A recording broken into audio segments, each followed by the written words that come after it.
Hi friends, welcome to Crisil. ICCയുടെ മറ്റൊരു mega ടൂർണമെൻറ്റിന് കൂടെ തിരശീല വീണിരിക്കുകയാണ്. 2025 ചാമ്പ്യൻസ് ട്രോഫിയിൽ ഇന്ത്യ ന്യൂസിലൻഡിനെ പരാജയപ്പെടുത്തി മൂന്നാമത്തെ പ്രാവശ്യം ചാമ്പ്യൻസ് ട്രോഫിയിൽ കിരീടം ചൂടിയിരിക്കുകയാണ്. കഴിഞ്ഞ കുറച്ച് നാളുകളായിട്ട് വൈറ്റ് ബോൾ ക്രിക്കറ്റിൻ്റെ ഒരു ചരിത്രം നമ്മൾ പരിശോധിക്കുകയാണെങ്കിൽ വലിയ പ്രകടനങ്ങളാണ് ഇന്ത്യൻ ടീം കാഴ്ചവെച്ചുകൊണ്ടിരിക്കുന്നതെന്ന് നമുക്കറിയാം. 2023 ഇന്ത്യയിൽ നടന്ന ഏകദിന ലോകകപ്പിലെ ഒരേ ഒരു മത്സരത്തിൽ മാത്രമാണ് ഇന്ത്യ പരാജയപ്പെട്ടത്. ലീഗ് റൗണ്ടിൽ കളിച്ച എല്ലാ മത്സരങ്ങളും സെമി ഫൈനലിലും മത്സരവും ജയിച്ച് ഫൈനലിലെത്തിയ ഇന്ത്യ ഓസ്ട്രേലിയയുമായിട്ട് പരാജയപ്പെടുകയായിരുന്നു. അതിനുശേഷം 2024 T20 ലോകകപ്പിലും ഒറ്റ മത്സരങ്ങൾ പോലും തോൽക്കാതെയാണ് സൗത്ത് ആഫ്രിക്കയെ പരാജയപ്പെടുത്തി ഇന്ത്യ ലോകകപ്പ് കിരീടം ചൂടിയത്. ഇപ്പോൾ ചാമ്പ്യൻസ് ട്രോഫിയിലും അതുപോലെ തന്നെ ഒറ്റ മത്സരങ്ങളും തോൽക്കാതെയാണ് ഇന്ത്യ ഈ ഒരു മത്സരത്തിൽ ന്യൂസിലൻഡിനെ 4 വിക്കറ്റിന് പരാജയപ്പെടുത്തി വെന്നിക്കൊടി പാറിച്ചിരിക്കുന്നത്. ഏതായാലും നമ്മുടെ ഈ ഇന്നത്തെ വിഷയം എന്ന് പറയുന്നത്, നമ്മൾ കഴിഞ്ഞ ദിവസം ആ ഒരു ടൂർണമെൻറ്റിൻ്റെ വിജയത്തിൻ്റെ ഒരു ആഘോഷമാണ് ചെയ്തതെങ്കിൽ ഇന്നതിൻ്റെ സമഗ്രമായിട്ടുള്ള ഒരു വിശകലനമാണ് നമ്മൾ ചെയ്യാനായിട്ട് പോകുന്നത്. ഏതായാലും ഈ ടൂർണമെൻറ്റിൻ്റെ തുടക്കത്തിലേക്ക് വരികയാണെങ്കിൽ ഒരുപാട് കല്ലുകടികളിലൂടെ കടന്നുപോയ ഒരു ടൂർണമെൻ്റ് ആണെന്ന് നമ്മൾ എപ്പോഴും പറയാറുള്ളതാണ്. ഫൈനൽ മത്സരത്തിലേക്ക് വരുമ്പോൾ ഇന്ത്യയും ന്യൂസിലൻഡും തമ്മിൽ ഏറ്റുമുട്ടിയത് ദുബായ് ഇന്റർനാഷണൽ ക്രിക്കറ്റ് സ്റ്റേഡിയത്തിലായിരുന്നു. ഒരു നീലക്കടൽ എന്ന് വിശേഷിപ്പിക്കാവുന്ന രീതിയിലായിരുന്നു. കാരണം മത്സരം ആരംഭിക്കുന്നതിന് മണിക്കൂറുകൾക്ക് മുന്നേ തന്നെ ആ സ്റ്റേഡിയം നീല നിറം കൊണ്ട് നിറഞ്ഞു കവിയുന്ന ഒരു കാഴ്ചയാണ് നമ്മൾ കണ്ടത്. ഏതായാലും മത്സരത്തിൻ്റെ തുടക്കത്തിലേക്ക് വരുമ്പോൾ ടോസ് ജയിച്ച ന്യൂസിലൻഡ് ഇന്ത്യയെ ബൗൾ ചെയ്യാനായിട്ട് വിടുകയായിരുന്നു. അവരാദ്യം തന്നെ ബാറ്റ് ചെയ്ത് ഒരു നല്ല സ്കോർ കണ്ടെത്തി ഇന്ത്യയെ പ്രതിരോധത്തിലാക്കുക എന്നുള്ള തന്ത്രമാണ് ന്യൂസിലൻഡ് പയറ്റിയത് എന്നുള്ളതാണ്. ഇങ്ങനെ ഒരു സ്ലോ ആയിട്ടുള്ള ഒരു പിച്ചിൽ കളിക്കുന്ന സമയത്ത് ഈ ടോസിനൊന്നും വലിയ പ്രാധാന്യമില്ല എന്നുള്ളതാണ്. കാരണം എന്താണെന്ന് വെച്ച് കഴിഞ്ഞാൽ ഡ്യൂവിൻ്റെ എഫക്റ്റ് ഇല്ല ദുബായിൽ. അതായത് ഒട്ടും തന്നെ മഞ്ഞ് വീഴുന്ന ഒരു സമയമല്ല. അതുകൊണ്ട് തന്നെ രണ്ടാമത് ബാറ്റ് ചെയ്യുന്ന ടീമിന് ആ ഒരു അഡ്വാൻറ്റേജ് ഒന്നും ലഭിക്കുന്നില്ല എന്നുള്ളത് കൊണ്ട് തന്നെ ഇതുപോലെയുള്ള സ്ലോ ട്രാക്കുകളിൽ എപ്പോഴും ഈ സ്പിൻ ഡിപ്പാർട്ട്മെൻറ്റിനെ വെച്ച് കൈകാര്യം ചെയ്യാനാണ് രണ്ട് ടീമുകളും ശ്രമിച്ചുകൊണ്ടിരിക്കുന്നത്. രണ്ട് ടീമിലും 4 സ്പിന്നർമാർ ഉണ്ട് എന്നുള്ളതാണ് ഈ രണ്ട് ടീമുകളും നമ്മളുടെ ഏറ്റവും വലിയൊരു പ്രത്യേകത എന്ന് പറയുന്നത്. ഈ ടൂർണമെൻറ്റിലെ ഏറ്റവും മികച്ച രണ്ട് ടീമുകൾ തമ്മിൽ തന്നെയായിരുന്നു ഫൈനൽ മത്സരം അരങ്ങേറിയത്. മറ്റൊരു കാര്യമെന്ന് പറയുന്നത്, ഇന്ത്യക്ക് ഈ ടൂർണമെൻറ്റിൽ വലിയ അഡ്വാൻറ്റേജ് ഉണ്ട് എന്നുള്ള രീതിയിൽ ഒരുപാട് വിമർശനങ്ങൾ വന്നിരുന്നു. ആ വിമർശനങ്ങൾ ഉന്നയിച്ച എല്ലാ രാജ്യങ്ങളിലുള്ള താരങ്ങൾ വിമർശനം, അല്ലെങ്കിൽ മുൻ താരങ്ങളൊക്കെ വിമർശനം ഉന്നയിച്ചിരുന്നു. അങ്ങനെ വിമർശനം ഉന്നയിക്കാത്ത ഒരേ ഒരു ടീം ന്യൂസിലൻഡ് ആയിരുന്നു. കാരണം അവരുടെ ശക്തിയിൽ വിശ്വസിച്ചിരുന്നു എന്നുള്ളതാണ് ഏറ്റവും പ്രധാനപ്പെട്ട കാരണം. കാര്യം ഇന്ത്യ 4 സ്പിന്നർമാരെ വെച്ച് കളിക്കുകയാണെങ്കിൽ അതേപോലെ തന്നെ 4 സ്പിന്നർമാരെ വെച്ച് കളിക്കാനുള്ള ഒരു ക്വാളിറ്റി സ്പിൻ ഡിപ്പാർട്ട്മെൻറ്റ് ഞങ്ങൾക്കുമുണ്ട് എന്ന് അവർക്കുള്ള ഒരു കോൺഫിഡൻസ് ആണ് അവർ അങ്ങനെ വിമർശനങ്ങളൊന്നും ഉന്നയിക്കാതെ ഈ ഒരു മത്സരത്തിന് ഇറങ്ങിയത് എന്നുള്ളതാണ്. ഏതായാലും ആദ്യം ബാറ്റ് ചെയ്യാനുള്ള ന്യൂസിലൻഡിൻ്റെ തീരുമാനം ശരിവെക്കുന്ന രീതിയിലായിരുന്നു ആദ്യത്തെ 10 ഓവറിൽ മത്സരം പുരോഗമിച്ചത്. 10 ഓവർ പിന്നിടുമ്പോഴേക്കും ഏകദേശം 69ഓളം റൺസ് നേടാനായിട്ട് അവർക്ക് സാധിച്ചിരുന്നു. വിൽ യങ്ങിൻ്റെ വിക്കറ്റ് മാത്രമാണ് അവർക്ക് ആ ഒരു സമയത്ത് നഷ്ടപ്പെട്ടിരുന്നത്. അങ്ങനെ ഒരു തുടക്കം വളരെ വളരെ പ്രധാനപ്പെട്ടതാണ്. കാരണം നമ്മളെപ്പോഴും പറയുന്നത് പോലെ ഈ പവർ പ്ലേ കഴിഞ്ഞാൽ 11 ഓവർ തൊട്ട് 40 ഓവർ വരെയുള്ള സമയത്ത് ഈ സ്പിന്നർമാർ കൈകാര്യം ചെയ്യുന്ന സമയമാണ്. ആ സമയത്താണ് ഈ മത്സരത്തിൻ്റെ ഒരു ഭാഗധേയം നിർണ്ണയിക്കുന്നത് എന്ന് എപ്പോഴും നമ്മൾ ഈ ഒരു ടൂർണമെൻറ്റിൽ ഉടനീളം പറഞ്ഞിരുന്നു, എസ്പെഷ്യലി ഇന്ത്യയുടെ മാച്ചുകളിൽ. കാരണം ദുബായിൽ അങ്ങനെ സ്ലോ ആയിട്ട് ഒരു വിക്കറ്റ് ആയതുകൊണ്ടാണ് അങ്ങനെ പറയുന്നത്. അതുകൊണ്ട് തന്നെ രജിൻ രവീന്ദ്രയും ആദ്യം വില്ലി യങ്ങും ഒക്കെ നന്നായിട്ട് ആക്രമിച്ച് കളിക്കാൻ തന്നെയാണ് ശ്രമിച്ചുകൊണ്ടിരുന്നത്. മുഹമ്മദ് ഷമി ഒരു ഓവറിൽ നന്നായിട്ട് പ്രഹരിക്കാനായിട്ട് രജിൻ രവീന്ദ്രയ്ക്ക് സാധിക്കുകയും ചെയ്തിരുന്നു. രജിൻ രവീന്ദ്ര ഈ ടൂർണമെൻറ്റിൽ ഉടനീളം മികച്ച ഒരു പ്രകടനമാണ് കാഴ്ചവെച്ചത്. അതുകൊണ്ട് തന്നെ ഈ ടൂർണമെൻറ്റിലെ പ്ലെയർ ഓഫ് ദി ടൂർണമെൻ്റ് ആയിട്ട് അദ്ദേഹം തിരഞ്ഞെടുക്കപ്പെടുകയും ചെയ്തിരുന്നു. പക്ഷേ കുൽദീപ് യാദവ് ബൗൾ ചെയ്യാനായിട്ട് എത്തിയ ഒരു സമയം, അല്ലെങ്കിൽ പവർ പ്ലേയിൽ തന്നെ ഇന്ത്യ 2 സ്പിന്നർമാരെ കൊണ്ടുവന്നിരുന്നു, കുൽദീപ് യാദവിനെയും വരുൺ ചക്രവർത്തിയുടെ ബോളാണ് വില്യങ് LBW ആയത്. പക്ഷേ കുൽദീപ് യാദവ് കഴിഞ്ഞ 2-3 മത്സരങ്ങളായിട്ട് നന്നായിട്ട് ബൗൾ ചെയ്യുന്നില്ല എന്നുള്ള രീതിയിൽ ഒരു വിമർശനം ഉന്നയിച്ചിരുന്നു. പക്ഷേ എൻ്റെ ഭാഗത്തു നിന്ന് നോക്കുകയാണെങ്കിൽ അദ്ദേഹത്തിൻ്റെ ലൈനും ലെങ്ത്തും ഒക്കെ വളരെ കൃത്യമായിട്ടുള്ള രീതിയിലായിരുന്നു. പക്ഷേ മേ ബി ഒരു വരുൺ ചക്രവർത്തിയുമായിട്ട് കമ്പയർ ചെയ്ത് നോക്കുമ്പോൾ അധികം വിക്കറ്റ് എടുക്കാനായിട്ട് അദ്ദേഹത്തിന് സാധിച്ചിരുന്നില്ല. മേ ബി അതുകൊണ്ടൊക്കെ ആയിരിക്കണം അദ്ദേഹത്തിന് നന്നായിട്ട് ബൗൾ ചെയ്യാൻ സാധിക്കുന്നില്ല എന്നുള്ള രീതിയിൽ ഒരു വിമർശനം വന്നത്. ഏതായാലും കുൽദീപ് യാദവിൻ്റെ ആ ഒരു ആദ്യ സ്പെല്ലിൽ തന്നെ അവരുടെ ഏറ്റവും പ്രധാനപ്പെട്ട 2 ബാറ്റർമാരെ അവർക്ക് നഷ്ടപ്പെട്ടു എന്നുള്ളതാണ്. രജിൻ രവീന്ദ്രയുടെ ആ ബൗൾഡായ ഒരു ബോൾ എന്ന് പറയുന്നത്, അദ്ദേഹം അത് ഡെഫിനറ്റ് ആയിട്ടും ഒരു കുത്തി പുറത്തേക്ക് പോകുന്ന രീതിയിലുള്ള ഒരു സ്ട്രോക്ക് കളിക്കാൻ വേണ്ടിയാണ് അദ്ദേഹം റെഡി ആയത്. പക്ഷേ അൺഫോർച്ചുനേറ്റ്ലി അത് അകത്തേക്ക് തിരിയുകയായിരുന്നു. അതുകൊണ്ട് തന്നെ യാതൊരു ക്ലൂ ഇല്ലാത്ത രീതിയിലാണ് രജിൻ രവീന്ദ്ര ഔട്ടായത് എന്നുള്ളതാണ്. അതിനുശേഷം കെയ്ൻ വില്യംസൺ മറ്റൊരാളാണ്. അദ്ദേഹം ഒരു നങ്കൂരം ഇട്ട് കളിക്കുന്ന ഒരു പ്ലെയറാണ്. ഒരു 50 ഓവർ മത്സരത്തിലൊക്കെ 50 ഓവർ ഫുള്ളായിട്ട് അദ്ദേഹം അപ്പുറത്തെ സൈഡിൽ ബാറ്റ് ചെയ്യണമെങ്കിൽ ഓപ്പോസിറ്റ് സൈഡിൽ വരുന്ന ബാറ്റർമാർക്ക് ഈസി ആയിട്ട് സ്കോർ കണ്ടെത്താനായിട്ട് സാധിക്കുകയും ചെയ്യും. പ്ലസ് ഇന്ത്യയുടെ സ്പിൻ ഡിപ്പാർട്ട്മെന്റിനെതിരെ അവരുടെ ഏറ്റവും വലിയ വജ്ര ആയുധങ്ങൾ എന്ന് പറയുന്നത് കെയ്ൻ വില്യംസണും രജിൻ രവീന്ദ്രയും തന്നെയാണ് എന്നുള്ളതാണ്. ഏതായാലും രജിൻ രവീന്ദ്രയെ ഔട്ടാക്കിയ ഉടനെ തന്നെ കെയ്ൻ വില്യംസണെയും നല്ല മികച്ച ഒരു ബോളിലൂടെ പുറത്താക്കാനായിട്ട് കുൽദീപ് യാദവിന് സാധിച്ചു. ആ 2 വിക്കറ്റുകളാണ് ഇന്ത്യയെ മത്സരത്തിലേക്ക് കൊണ്ടുവന്നത്. അല്ലെങ്കിൽ ഡെഫിനറ്റ് ആയിട്ടും ഒരു 290 റൺസ് അല്ലെങ്കിൽ 280 റൺസ് എന്ന നിലയിലേക്കൊക്കെ എത്താനായിട്ട് ന്യൂസിലൻഡിന് സാധിക്കുമായിരുന്നു. അങ്ങനെ എത്തിയിരുന്നുവെങ്കിൽ ഇന്ത്യയുടെ ചേസ് ഒട്ടും തന്നെ ഈസി ആയിരിക്കില്ല ഇങ്ങനെ ഒരു പിച്ചിൽ എന്നുള്ളതാണ്. അത് നമുക്ക് അവസാന ഘട്ടത്തിൽ മനസ്സിലാവുകയും ചെയ്തതാണ്. ഏതായാലും ആ 2 വിക്കറ്റുകൾ ഡെഫിനറ്റ് ആയിട്ടും ന്യൂസിലൻഡിനെ പിന്നോട്ടടിച്ചു എന്നുള്ളതാണ്. പിന്നീട് ആ 2 വിക്കറ്റുകൾ നഷ്ടപ്പെട്ടത് കൊണ്ടായിരിക്കണം അവരുടെ ഏറ്റവും പ്രധാനപ്പെട്ട മറ്റൊരു ബാറ്ററായിട്ടുള്ള അല്ലെങ്കിൽ സ്പിന്നർമാരെ നന്നായിട്ട് കൈകാര്യം ചെയ്യുന്ന ഡാരിൽ മിച്ചലിന്റെ പ്രകടനം വളരെ സ്ലോ ആയി പോയത്. 91 ബോളുകൾ കളിച്ചാണ് അദ്ദേഹം 50 റൺസ് നേടിയത് എന്നുള്ളതാണ്. അദ്ദേഹം അർദ്ധ സെഞ്ചുറി നടക്കാനായിട്ട് ഒരുപാട് സമയമെടുത്തു. പക്ഷേ അദ്ദേഹം അങ്ങനെ കളിച്ചില്ലായിരുന്നു എങ്കിൽ ചിലപ്പോൾ ന്യൂസിലൻഡ് 220 റൺസിന് ഓൾ ഔട്ട് ആയേനെ എന്നുള്ള ഒരു മറുവശം കൂടെ ഇതിനുണ്ട് എന്നുള്ളതാണ്. ഏതായാലും നല്ല രീതിയിലുള്ള ഒരു പ്രകടനമായിരുന്നു. അതിനുശേഷം കാഴ്ചവെക്കാനായിട്ട് അവർക്ക് സാധിച്ചത്. മൈക്കിൾ ബ്രേസ്വെല്ലും നല്ലൊരു പ്രകടനം കാഴ്ചവെച്ചു. ഇടയിൽ അവരുടെ ഗ്ലെൻ ഫിലിപ്സിന്റെ പ്രകടനം, അദ്ദേഹം സാധാരണയായിട്ട് ഇതുപോലെ നല്ല സ്പിന്നർമാർ ബോൾ ചെയ്യുമ്പോൾ എപ്പോഴും സ്ട്രഗിൾ ചെയ്യുന്നതാണ്. പക്ഷേ ഇന്നലെ കുറച്ചൊക്കെ നല്ലൊരു രീതിയിലുള്ള കോൺട്രിബ്യൂഷൻസ് നൽകാനായിട്ട് അദ്ദേഹത്തിന് സാധിക്കുകയും ചെയ്തു. മുഹമ്മദ് ഷമി ഇന്നലെ കുറച്ച് റൺസ് വിട്ടുകൊടുക്കുന്നത് നമ്മൾ കണ്ടു. ഏറ്റവും പ്രധാനപ്പെട്ട ഒരു കാര്യം എന്ന് പറയുന്നത് രവീന്ദ്ര ജഡേജയുടെ ബൗളിംഗ് ആണ്. നമ്മൾ മറ്റു 2 പേരുടെ ബൗളിങ്ങിനെ പറ്റി നമ്മൾ പറഞ്ഞിരുന്നു. കുൽദീപ് യാദവിൻ്റെയും വരുൺ ചക്രവർത്തിയുടെയും 2 പേരും മികച്ച ബൗളർമാരാണ്. അവർ 2 പേരും 2 വിക്കറ്റ് വീതം വീഴ്ത്തുകയും ചെയ്തിരുന്നു.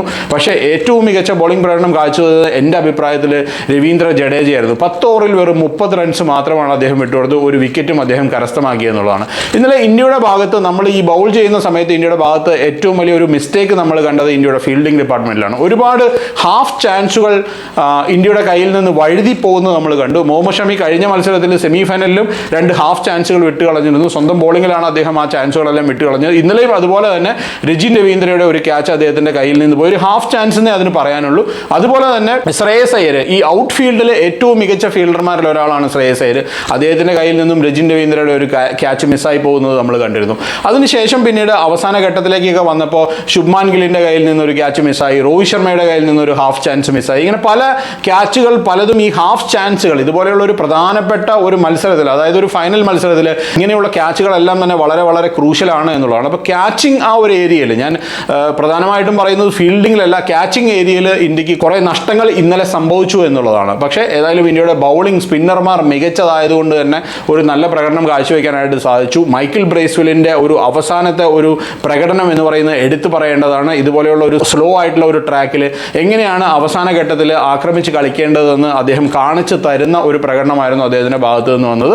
അദ്ദേഹം ഒരു അർദ്ധ സെഞ്ചുറി നേടിയത് കൊണ്ടാണ് 251 റൺസ് എന്നുള്ള ഒരു മെച്ചപ്പെട്ട ഒരു സ്കോർ നേടാനായിട്ട് ന്യൂസിലൻഡിന് സാധിച്ചത്. പക്ഷേ അപ്പോഴും മനസ്സിൽ തോന്നിയിരുന്ന ഒരു 20 റണ്ണോ 25 റൺസൊക്കെ ഒരു ഷോർട്ടായിട്ടാണ് എനിക്ക് ഫീൽ ചെയ്തിരുന്നത്. കാരണം ഒരു 275 280 എന്നുള്ള സ്കോറിലേക്ക് ന്യൂസിലൻഡ് എത്തിയിരുന്നുവെങ്കിൽ ഇന്ത്യക്ക് വലിയ ഡിഫിക്കൽട്ടിയിലേക്ക് അത് കാര്യങ്ങൾ പോയേനെ എന്നുള്ളതാണ്. ഏതായാലും തിരിച്ച് ഇന്ത്യയുടെ ബാറ്റിങ്ങിലേക്ക് നമ്മൾ വരുമ്പോൾ ഇന്ത്യൻ ബാറ്റിങ്ങിൽ മികച്ച ഒരു തുടക്കം നൽകാനായിട്ട് രോഹിത് ശർമ്മയ്ക്ക് സാധിച്ചു. നമ്മുടെ ഇതിൻ്റെ ഒരു പ്രിവ്യൂ പറയുന്ന സമയത്ത് നമ്മൾ പറഞ്ഞിരുന്നു, രോഹിത് ശർമ്മ ഒരു 50 റൺസെങ്കിലും നേടുകയാണെങ്കിൽ അത് ഇന്ത്യക്ക് വലിയ മുതൽക്കൂട്ടാവും എന്നുള്ളതാണ്. കാര്യം എന്താണെന്ന് വെച്ച് കഴിഞ്ഞാൽ ഇങ്ങനെയുള്ള സ്ലോ ട്രാക്കിൽ ഞാൻ എപ്പോഴും പറയുന്നതാണ്, ആദ്യത്തെ 10 ഓവർ ക്രൂഷ്യലാണ്. ആ 10 ഓവറിൽ വിക്കറ്റ് നഷ്ടപ്പെടാതെ ഇന്ത്യ നേടുന്ന സ്കോർ എന്ന് പറയുന്നത് രോഹിത് ശർമ്മ ക്രീസിലുണ്ടെങ്കിൽ വലിയൊരു സ്കോർ കണ്ടെത്താനായിട്ട് ഇന്ത്യക്ക് സാധിക്കുമെന്നുള്ളതാണ്. മികച്ച രീതിയിലുള്ള ഒരു ഓപ്പണിംഗ് പാർട്ണർഷിപ്പ് ആയിരുന്നു രോഹിത് ശർമ്മയുടെയും ശുഭ്മാൻ ഗില്ലിൻ്റെയും. ഇന്ത്യക്ക് ലഭിച്ച ഏറ്റവും വലിയൊരു അഡ്വാൻറ്റേജ് എന്ന് പറയുന്നത് മാറ്റ് ഹെൻറി എന്ന് പറയുന്ന അവരുടെ അപ്പ് ഫ്രണ്ട് വിക്കറ്റ് എടുക്കാൻ കഴിയുന്ന താരമാണ് അദ്ദേഹം. അദ്ദേഹത്തിന് ആ ഒരു ഇഞ്ചുറി കാരണം സെമി ഫൈനലിൽ അദ്ദേഹത്തിന് ഒരു ഇഞ്ചുറി പറ്റിയിരുന്നു, ഷോൾഡർ ഇഞ്ചുറി പറ്റിയിരുന്നു. അത് കാരണം അദ്ദേഹം ഈ മത്സരത്തിൽ കളിച്ചിരുന്നില്ല. അതുകൊണ്ട് തന്നെ താരതമ്യേന ഒരു ഇൻഎക്സ്പീരിയൻസ്ഡ് ആയിട്ടുള്ള ഒരു ബൗളിംഗ് അറ്റാക്കുമായിട്ടാണ്, എസ്പെഷ്യലി ഞാൻ ഫാസ്റ്റ് ബോളിംഗ് ഡിപ്പാർട്ട്മെന്റിനെയാണ് പറയുന്നത്, ന്യൂസിലൻഡിന് കളിക്കാൻ ഇറങ്ങിയതെന്ന്. കെയിൽ ജേമിയസനും വിൽ ഓറൂർക്കയും അങ്ങനെയുള്ള താരതമ്യേന ഇൻഎക്സ്പീരിയൻസ്ഡ് ആയിട്ടുള്ള ബൗളർമാരായിരുന്നു. പിന്നെയുള്ളത് നെത്താൻ സ്മിത്ത് എന്ന് പറയുന്നത്, അദ്ദേഹം ഒരു ഇൻഎക്സ്പീരിയൻസ്ഡ് ആയിട്ടുള്ള ബൗളർ ആയിരുന്നു എന്നുള്ളതാണ്. അത് നല്ലപോലെ കൺവേർട്ട് ചെയ്യാനായിട്ട് രോഹിത് ശർമ്മയ്ക്ക് സാധിച്ചു. വളരെ പെട്ടെന്ന് സ്കോർ ഉയർത്താനായിട്ട് അദ്ദേഹത്തിന് സാധിച്ചു. 10 ഓവർ കഴിയുമ്പോഴേക്കും ഇന്ത്യയും ഏകദേശം 60 റൺസിന് മുകളിലേക്ക് എത്തി എന്നുള്ളതാണ്. ആ ഒരു ഘട്ടത്തിലേക്ക് ഏകദേശം ഒരു 100 റൺസ് എത്തുന്ന ഘട്ടത്തിലേക്ക് നോക്കുമ്പോൾ ഇന്ത്യ ഈസി ആയിട്ട് മത്സരം ജയിക്കുമെന്നുള്ളൊരു സിറ്റുവേഷനിലായിരുന്നു. എപ്പോഴും നമ്മൾ പറയുന്നതാണ് നല്ല ക്യാച്ചുകൾ മത്സരങ്ങൾ ജയിപ്പിക്കും എന്നുള്ളത്. അത് തന്നെയാണ് നമ്മൾ കണ്ടത്. മിച്ചൽ സാന്റ്നറെ കവേഴ്സിന്റെ മുകളിലൂടെ അടിക്കാനുള്ള ഒരു ശ്രമത്തിന്റെ ഇടയിലാണ് ശുഭ്മാൻ ഗിൽ ഔട്ടായത്. വീണ്ടും ഫ്ലൈയിങ് ഫിലിപ്സ്, ഒരു ടോപ്പ് ക്ലാസ് ആയിട്ടുള്ള ക്യാച്ച്. ഈ ഒരു ടൂർണമെന്റിൽ തന്നെ 3-4 പ്രാവശ്യം ഇതുപോലെ അങ്ങനെയുള്ള ഒരു ഫ്ലൈയിങ് ആയിട്ടുള്ള ക്യാച്ച് എടുക്കുന്നത് നമ്മൾ കണ്ടിരുന്നു ഫിലിപ്സ്. ഞാൻ എപ്പോഴും പറഞ്ഞ പോലെ തന്നെ ജോൺ ഡി റോഡ്സിനെ ഓർമ്മിപ്പിക്കുന്ന വിധത്തിലുള്ള ഒരു പ്രകടനമാണ് ഗ്ലെൻ ഫിലിപ്സിന്റെ ഭാഗത്ത് നിന്ന് വന്നത്. അദ്ദേഹം എക്സലന്റ് ആയിട്ടുള്ള ഒരു ക്യാച്ച് എടുത്തു. അതിനുശേഷം വിരാട് കോഹ്ലിക്ക് ഒട്ടും തന്നെ പെർഫോം ചെയ്യാനായിട്ട് സാധിച്ചില്ല. അദ്ദേഹത്തിന് എപ്പോഴും പറ്റുന്നതാണ് ഈ ലെഗ് സൈഡിലേക്ക് തിരിക്കാനുള്ള ഒരു ശ്രമത്തിനിടയിൽ പലപ്പോഴും അദ്ദേഹം ബൗൾഡ് ആവുന്നതും LBW ആവുന്നതൊക്കെ നമ്മൾ കാണാറുണ്ട്. അത് തന്നെ മൈക്കിൾ ബ്രേസ്വെല്ലിന്റെ ആ ഒരു ഓവറിൽ ഒരു റണ്ണ് മാത്രം എടുത്ത് അദ്ദേഹം മടങ്ങി. അപ്പോൾ തന്നെ ഇന്ത്യ പ്രതിരോധത്തിലായി എന്നുള്ളതാണ്. പിന്നീട് കുറച്ചു നേരത്തേക്ക് റൺസ് കണ്ടെത്താനായിട്ട് ഇന്ത്യക്ക് സാധിച്ചില്ല. രോഹിത് ശർമ്മയും അതുപോലെ തന്നെ ശ്രേയസ് അയ്യരും, അദ്ദേഹം ഒരു മികച്ച ഫോമിലാണ്. ഇവർ രണ്ടുപേരും തമ്മിലുള്ള ഒരു പാർട്ണർഷിപ്പ് ആയിരുന്നു. പക്ഷേ റൺസ് കണ്ടെത്താനായിട്ട് സാധിക്കാതെ വന്നാണ് രോഹിത് ശർമ്മയെ അങ്ങനെ ഒരു ഷോട്ടിന് പ്രേരിപ്പിച്ചത് എന്നുള്ളതാണ്. അതിന് മുമ്പത്തെ 2 ഓവർ നോക്കുകയാണെങ്കിൽ റൺസ് ഒട്ടും തന്നെ നേടാനായിട്ട് ഇന്ത്യക്ക് സാധിച്ചിരുന്നില്ല. പക്ഷേ അതൊരു ടൂ മച്ച് ആയിട്ടുള്ള റിസ്ക് ആയിരുന്നു എന്നാണ് എൻ്റെ അഭിപ്രായം. കാരണം രജിൻ രവീന്ദ്ര എന്ന് പറയുന്ന ഒരു ലെഫ്റ്റ് ആം സ്പിന്നറാണ്. ആ ലെഫ്റ്റ് ആം സ്പിന്നറിനെതിരെ ചാടിയിറങ്ങി ഇതുപോലെയുള്ള ഒരു ഷോട്ട് കളിക്കുന്നതിന് പകരം വേണമെങ്കിൽ മൈക്കിൾ ബ്രേസ്വെല്ലിനെതിരെ, ഒരു ഓഫ് സ്പിന്നർക്കെതിരെ അദ്ദേഹത്തിന് ഇങ്ങനെ ഒരു ഷോട്ട് കളിക്കാമായിരുന്നു എന്നൊരു അഭിപ്രായമുണ്ട്. കാരണം അത് അങ്ങനെയായിരുന്നെങ്കിൽ ചിലപ്പോൾ കൊള്ളാനുള്ള സാധ്യത കൂടുതലാണ് എന്നുള്ളതാണ്. പക്ഷേ അദ്ദേഹം ഔട്ടായതിനു ശേഷം ഡെഫിനറ്റ് ആയിട്ട് നമ്മളൊരു പ്രതിരോധത്തിലേക്ക് പോന്നു. ആ ഒരു സമയത്ത് ഒരു ലെഫ്റ്റ് ആം ബാറ്ററുടെ ആവശ്യമുണ്ടായിരുന്നു. എപ്പോഴും ആ ഒരു 3 ഡൗൺ പൊസിഷനിൽ അക്ഷർ പട്ടേൽ മികച്ച പ്രകടനം കാഴ്ചവെക്കാറുണ്ട്. അദ്ദേഹവും ശ്രേയസ് അയ്യരും കൂടെ പതുക്കെ സ്കോർ ഉയർത്തുന്നു നമ്മൾ കണ്ടു. അതിനുശേഷം ശ്രേയസ് അയ്യരുടെ ഔട്ടിന് ശേഷം, അല്ലെങ്കിൽ അക്ഷർ പട്ടേലിൻ്റെ ഔട്ടിന് ശേഷം പിന്നീട് KL രാഹുലും ഹാർദിക് പാണ്ഡ്യയും അതിന് മുമ്പത്തെ മാച്ചിൽ എവിടെയാണോ നിർത്തിയത് അവിടെ നിന്ന് തുടങ്ങുന്ന ഒരു കാഴ്ച. KL രാഹുലിനെ പറ്റി പറയുമ്പോൾ ഡെഫിനറ്റ് ആയിട്ടും ഈ പ്രഷർ സിറ്റുവേഷനിൽ, ഈ സമ്മർദ്ദ ഘട്ടത്തിൽ എക്സലന്റ് ആയിട്ടുള്ള ഒരു ബാറ്റിംഗ് പ്രകടനമായിരുന്നു അദ്ദേഹത്തിന്റെ ഭാഗത്ത് നിന്ന് വന്നത്. അതുപോലെ തന്നെ ഹാർദിക് പാണ്ഡ്യയുടെയും. ഈ രണ്ടുപേരും ആ ഒരു പൊസിഷനിൽ, ആ മിഡിൽ ഓർഡർ പൊസിഷനിൽ ഇന്ത്യക്ക് വലിയ ഡെപ്ത് നൽകുന്നു എന്നുള്ളതാണ്. കാരണം എന്താണെന്ന് വെച്ച് കഴിഞ്ഞാൽ അങ്ങനെയുള്ള സിറ്റുവേഷനിൽ ആ സമ്മർദ്ദ ഘട്ടത്തിനെ അതിജീവിക്കാനുള്ള ഒരു സ്പെഷ്യൽ ആയിട്ടുള്ള ഒരു മെന്റൽ ഒരു സ്ട്രെങ്ത് അല്ലെങ്കിൽ ഒരു മാനസികമായ കരുത്ത് ഈ 2 താരങ്ങൾക്കും ഉണ്ട് എന്നുള്ളത് ഇന്ത്യക്ക് വലിയ ഒരു മുതൽക്കൂട്ടാണ്. അതിനുശേഷം അവരുടെ വിക്കറ്റ് നഷ്ടപ്പെട്ടാൽ പോലും അതിൻ്റെ പുറകിൽ രവീന്ദ്ര ജഡേജ ഉണ്ട്. ഒരു സ്ട്രീറ്റ് സ്മാർട്ട് ക്രിക്കറ്ററാണ് രവീന്ദ്ര ജഡേജ എന്നത്. അത് ഇന്നലെ നമ്മൾ കാണുകയും ചെയ്തത്. അവസാന ഘട്ടത്തിലേക്ക് കടക്കുന്ന സമയത്ത് ഹാർദിക് പാണ്ഡ്യ ഔട്ടായി. അപ്പോൾ രവീന്ദ്ര ജഡേജ നേടിയ ആ ഒരു രണ്ട് പ്രാവശ്യം അദ്ദേഹം ഡബിൾ ഓടുന്നത് നമ്മൾ കണ്ടു. പിന്നെ അവസാനത്തെ ഒരു വിന്നിംഗ് ഷോട്ട് ബൗണ്ടറിയും. നല്ല സ്ട്രീറ്റ് സ്മാർട്ട് എന്ന് വേണമെങ്കിൽ വിശേഷിപ്പിക്കും. എല്ലാം നാച്ചുറലാണ് രവീന്ദ്ര ജഡേജയെ സംബന്ധിച്ചിടത്തോളം. മികച്ച ഒരു പ്രകടനം അതിനുശേഷം ഇന്ത്യയുടെ ഭാഗത്ത് നിന്ന് വരികയും ഇന്ത്യ 4 വിക്കറ്റിന് ന്യൂസിലൻഡിനെ പരാജയപ്പെടുത്തുകയുമായിരുന്നു. ചാമ്പ്യൻസ് ട്രോഫിയുടെ ചരിത്രം പരിശോധിക്കുകയാണെങ്കിൽ 3ാമത്തെ പ്രാവശ്യമാണ് ഇന്ത്യ ഈ ഒരു കപ്പിൽ മുത്തമിടുന്നത് എന്നുള്ളതാണ്. ആദ്യം സൗരവ് ഗാംഗുലിയുടെ നേതൃത്വത്തിൽ, പക്ഷേ അത് ഫൈനൽ നടന്നില്ല, അന്ന് വാഷ്ഡ് ഔട്ട് ആയിരുന്നു. അതുകൊണ്ട് തന്നെ ജോയിന്റ് വിന്നേഴ്സ് ആയിട്ട് പ്രഖ്യാപിക്കുകയുമായിരുന്നു. ഇന്ത്യയും ശ്രീലങ്കയുമായിരുന്നു അന്ന് ഫൈനൽ കളിച്ചത്. പിന്നെ 2013 മഹേന്ദ്ര സിംഗ് ധോണിയുടെ നേതൃത്വത്തിൽ ഇംഗ്ലണ്ടിൽ വെച്ച് ഇംഗ്ലണ്ടിനെ ഇന്ത്യക്ക് പരാജയപ്പെടുത്താനായിട്ട് സാധിച്ചു. 2017 പക്ഷേ അൺഫോർച്ചുനേറ്റ്ലി പാകിസ്ഥാനുമായിട്ട് നമ്മൾ ഫൈനലിൽ പരാജയപ്പെടുകയായിരുന്നു.